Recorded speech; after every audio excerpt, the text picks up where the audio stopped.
Hey, today we're talking about financial abundance.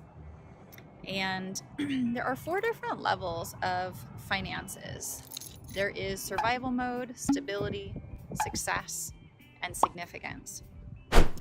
Survival mode is like you need to make $4,000 a month and you're only bringing in three.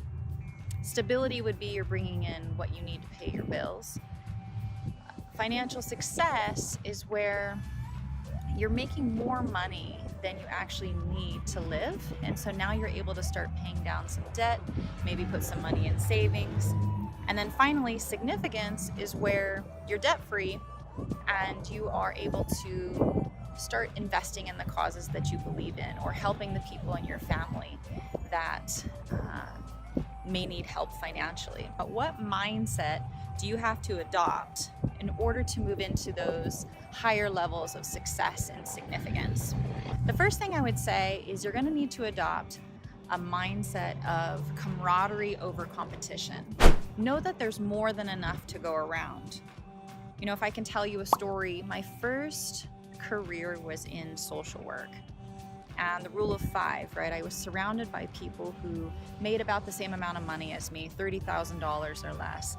And they very much had a survivalist mentality, you know, a survival of the fittest, competitive mentality where there was never enough to go around. And he actually ended up getting fired from that job and applied for a marketing position at a health clinic. And I'd never worked in marketing, never worked in sales.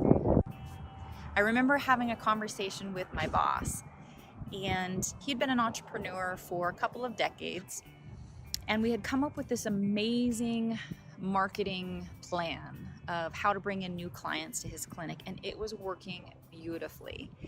And I walked into his office one day, and I overheard him talking to another health practitioner who also owned his clinic literally 2 miles down the road, and he was telling him every single tactic that we were using to bring in a lot of clients. And I remember I'm like trying to get his attention, like, don't tell this guy what we're doing, he's our competition. He got off the phone, we started chatting, and I said, why are you giving away our secrets? And he said, are you kidding? Telling him what we're doing makes us better. He said, April, some people in the world think that there's only one pie, and that if I've eaten 75% of the pie, there's only 25% left over for the rest of the world. And he goes, that's not how entrepreneurs think, at least not the successful ones. The way that they think is if 75% of this one pie has been eaten, we're just gonna go make more pies. There's always more than enough ideas to go around. And so in helping our neighbor out and sharing these secrets of how to get ahead, just the same way I am with you, you'll in turn take this information and you'll do it bigger, better, faster, with more flair than I ever have. And you make me better. Then you go out and you produce content like this that I use to increase my own financial situation.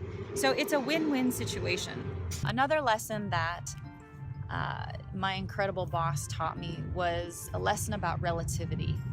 You know, I definitely grew up with a poverty mentality, thinking that rich people were bad. And then I learned that everything is relative. You know, for example, take our cell phone. You know, most of us have spent $400, $500, $600, $800, some of us $1,000 on our cell phone because we can. But if we were to take our life and the things that we've purchased and the prices that we've paid for them, and we were to be dropped off in the middle of, you know, third world, everyone around us would call us materialistic. It's relative, right? If you can afford to buy nice things, why would you drive a POS? Why would you live in a POS? If you could afford nice things, nice clothes, nice vacations, nice homes, nice cars, they feel better, right? They're safer generally, and always doing it responsibly. Here's my encouragement to you. My action step is stop bragging about the sale price of the last shirt you bought, because basically you're ripping the owner off. Start bragging about paying full price for stuff. Start envisioning yourself in nice clothing. driving nice cars, living in a nice neighborhood, eating nice food. And I will tell you, a lot of times, and I know this was true for myself, I could not envision moving into success, and certainly not significance, where I was actually able to bless other people financially, because it was a self-worth issue. Because I didn't think that I was worth making that kind of money. I encourage you, I exhort you to look at your own self-worth and see if there's any parallel there to the amount of money that you're making.